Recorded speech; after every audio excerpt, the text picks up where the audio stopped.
자, 우리가 사회복지 실천할 때 뭘 해요? 사정하죠. 맨 처음에 들어왔을 때 이 사람은 어떤 게 문제고 어떤 방법으로 가야 되고 이런 걸 사정이라 그래요. 사정하는 것, 평가하는 것, 그 다음에 이제 사정한 다음에 계획 세우고 실행한 다음에 평가하고 이렇게 가죠.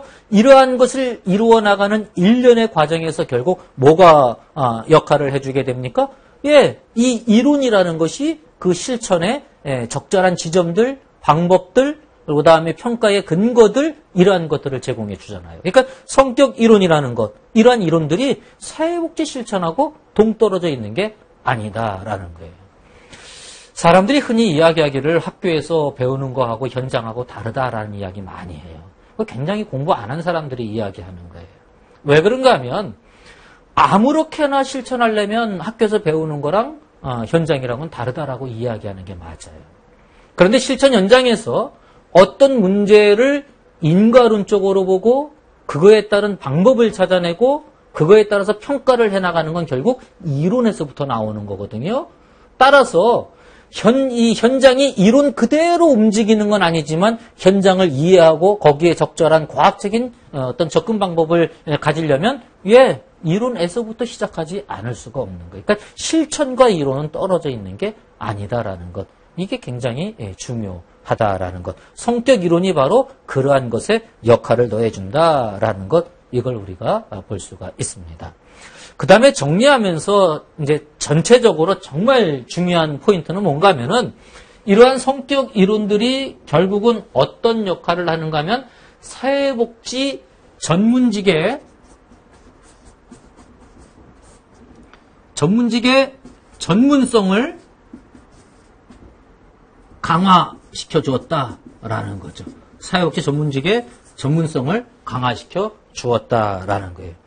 자, 그 무엇인가 하면은 사회복지사들이 실천 현장에서 개입해 나가는 그러한 실천의 하나하나 일들이 그게 과학적이고 또 그 사람에게 맞는 방법이 되어지고 그 사람을 볼 수 있는 눈을 갖게 하고 이러한 어떤 이 체계화된 것들을 가짐을 통해서 사회복지사들이 전문적인 어떤 전문가로서의 역량을 더 어떻게 나갈 수 있어요. 예. 전문가로서의 역량을 더 쌓아 나갈 수가 있고 발휘해 나갈 수가 있죠.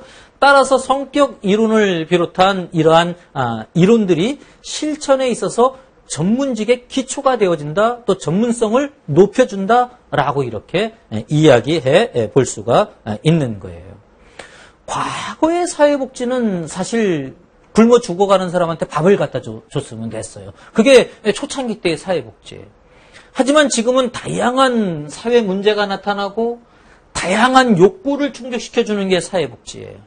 그렇다 그러면은 그 다양한 문제와 욕구가 나오는 그러한 원인과 또 그러한 것들이 나오는 상황과 또 그런 것을 보는 어떤 시각들 이러한 것들이 학술적으로 정리된 상태에서 나올 때에 전문가로서의 어떤 그 활동을 보여줄 수 있게 되는 거죠. 바로 이 성격 이론들이 실천에 있어서 전문직의 전문성을 제고해 준다.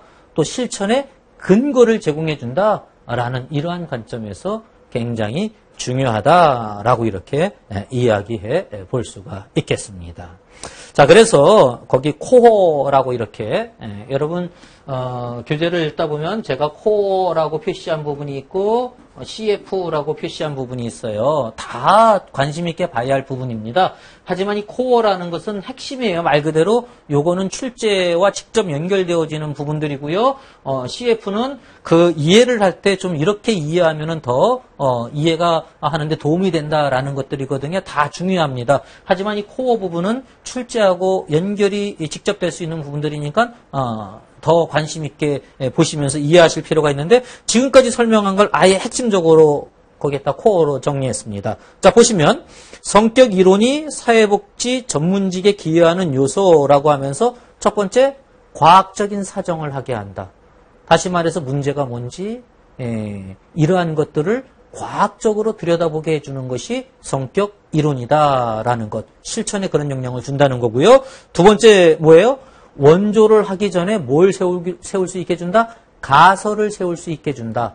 가설이라는 것은 결과가 나오기 전에 잠정적으로 결론을 내려주는 거잖아요. 따라서 이 문제는 이렇게 하면은 이 문제가 해결되어질 것이다 라고 이렇게 이야기하는 게 가설이죠. 그럼 가설을 세우다 보면은 그 가설에서 원인 부분에 이렇게 하면이라는 부분이 뭐가 되어지는 거예요? 실천적인 그런 모습이 되죠. 그 실천의 과학적인 그러한 근거를 제공해 주는 것. 그래서 가설을 세우고 원조를 하게 해준다라고 이렇게 이 말을 달리 표현하면은 과학적인 그러한 실천을 하게 해준다라고 이렇게 이야기할 수가 있고요. 세 번째는 뭐예요? 원조의 바탕이 이제 종합했을 때 과학적인 방법이 되게 해준다라고 이렇게 이 성격 이론의 특징을 정리해 놓은 것을 볼 수가 있습니다. 자, 여러분 사회복지 실천이라는 걸 다시 한번 정리하시기 바라요. 거시적이냐 미시적이냐 이걸 다 합쳐서 실천이다라고 이야기하는 것. 자, 그 다음에 성격 이론이나 이런 것들이 결국은 우리 사회복지직에 있어서 전문성의 어떤 그 근거를 제공해주고 또 과학적인 실천을 해줄 수 있는 이러한 기반들이 되어진다라는 것들을 하나하나 잘 정리해 두시면 결국 사회복지 실천이라는 거와 이 성격 이론 또는 과학적인 이 학문의 여러 이론들을 살펴보는 게 서로 연결되어진다라고 이렇게 우리가 정리해 볼 수 있겠습니다. 다시 한번 정리를 잘 해 두시기 바랍니다.